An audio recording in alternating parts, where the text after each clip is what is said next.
General Introduction to Shakyamuni Buddha. Shakyamuni Buddha is not a supernatural deity as many may mistakenly believe. He was a real historical figure who lived in the 6th century BCE in ancient India. What makes him extraordinary is that he attained enlightenment by his own effort, realizing the ultimate truths of the universe and human existence, transcending all limits of worldly knowledge.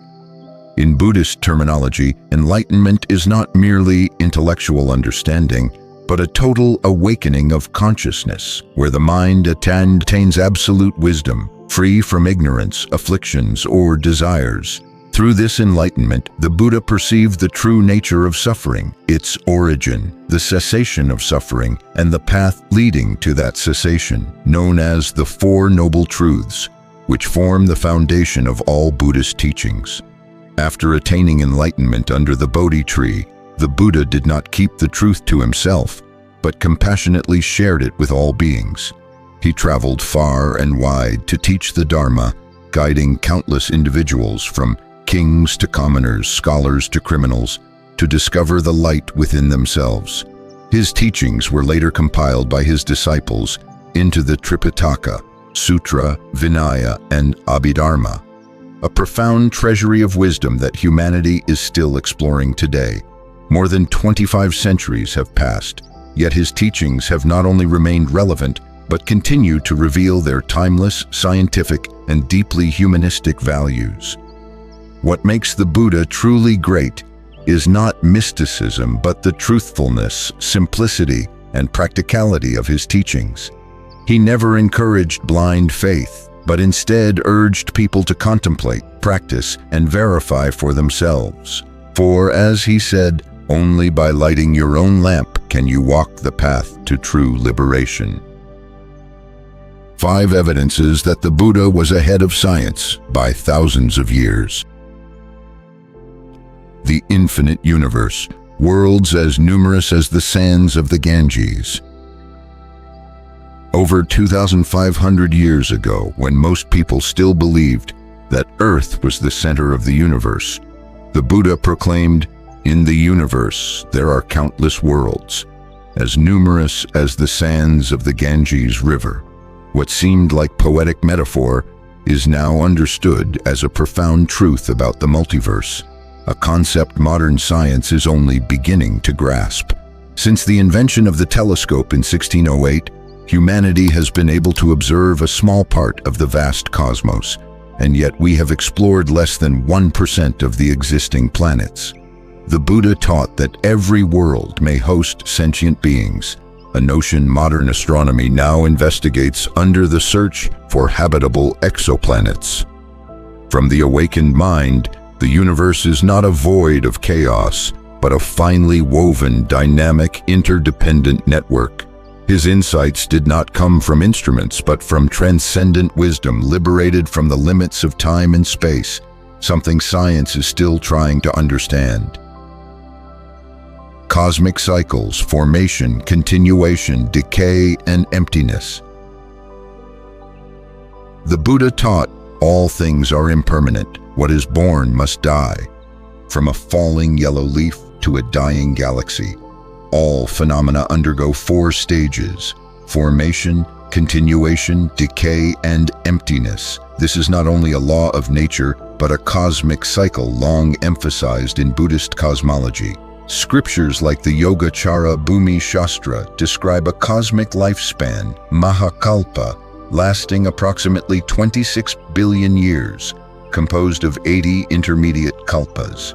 Today, scientists estimate the age of the universe to be around 13.7 billion years, placing it in midlife, aligning surprisingly well with the Buddhist timeline. Modern cosmology also acknowledges that the universe may expand, contract, and rebirth in cycles, a concept similar to the Big Bang and Big Crunch theories.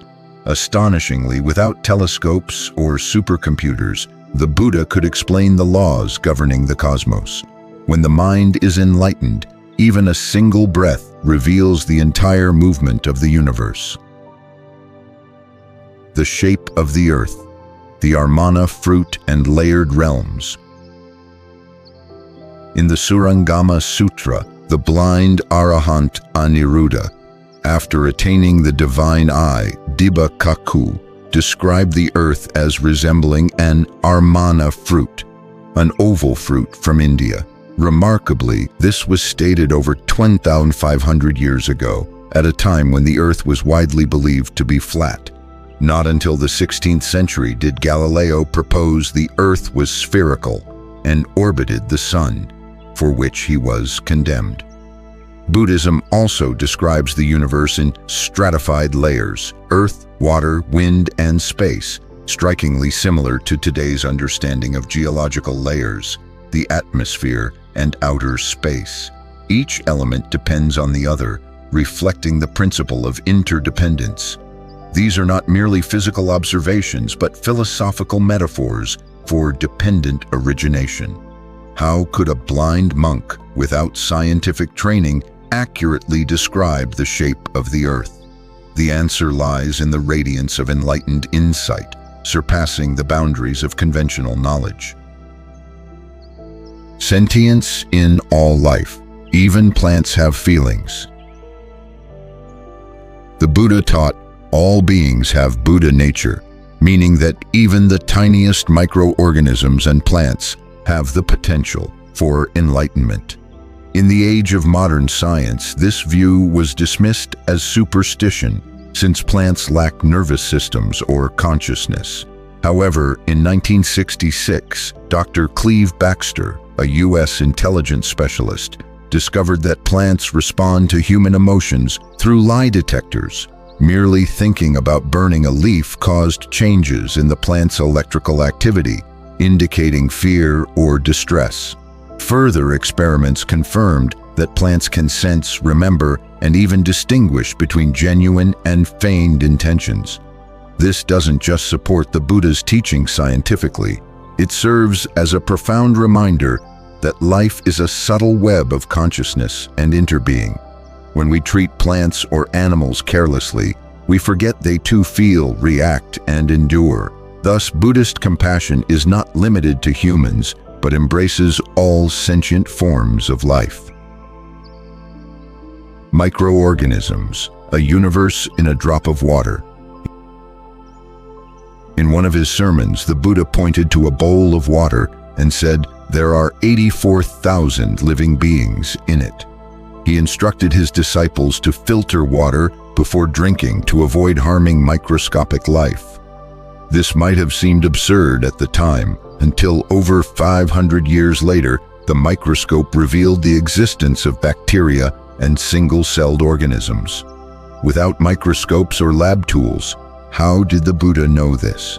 The answer lies in his eye of wisdom, prajna kaku, not the physical eye. He also taught that the human body is a nest of microbes, a fact now fully validated by modern medicine. This insight also offers an ethical imperative. Though we cannot live without causing harm, we can live mindfully to minimize it. With every breath, sip, and touch, if guided by awareness, we live as practitioners, not as the ignorant drifting through a vast, unseen cosmos. Other transcendent phenomena addressed by Buddhism. While modern science strives to uncover the invisible behind physical reality, the Buddha, over 2,500 years ago, already described phenomena beyond ordinary perception. What seemed mythological is now gradually being validated by contemporary discoveries, unexpectedly affirming Buddhist truths. The Buddhist scriptures state, "In a grain of sand lies 1,000 great worlds." At first glance metaphorical, this phrase reflects a sophisticated cosmic truth, that the micro contains the macro. Today we know atoms resemble miniature solar systems. Subatomic particles and vast cosmic distances both express the principle of interdependence. Modern neuroscience has discovered the human brain mirrors the structure of the cosmos. Mathematical models reveal our brains possess multi-dimensional networks, echoing the Surangama Sutra's image of 10,000 realms on a single hair. Mind and cosmos are not separate. The brain is not merely biological. but a portal into the universe itself. Buddhism also speaks of time's relativity. A day in heaven equals 1,000 years on earth. Einstein's theory of relativity confirms this. Time varies depending on speed and gravity. Many meditators report transcendent states beyond time, which science now studies as altered states of consciousness. Furthermore, Buddhism long described parallel universes and realms coexisting with ours, each a manifestation of mind. Science now calls this the multiverse. Rebirth may be understood as a transition between these layers of reality, governed by karma and consciousness. The core issue lies in human perception. Our five senses capture only a fraction of reality.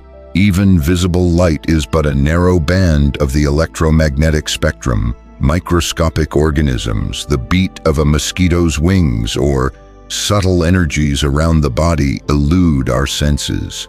The Buddha taught, worldly eyes cannot see the ultimate truth, because truth reveals itself only when the mind is purified of delusions.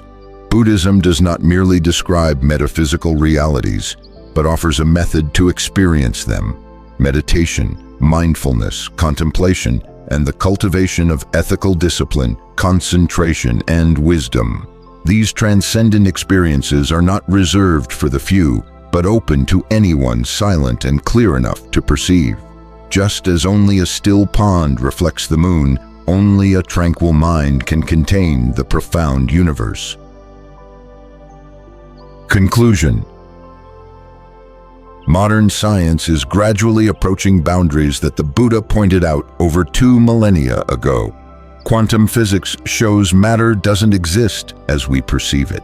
Cosmologists question the absoluteness of time. Neuroscientists discover our brains reflect cosmic geometry. The teachings of the Buddha are no longer seen as mystical folklore, but as universal truths.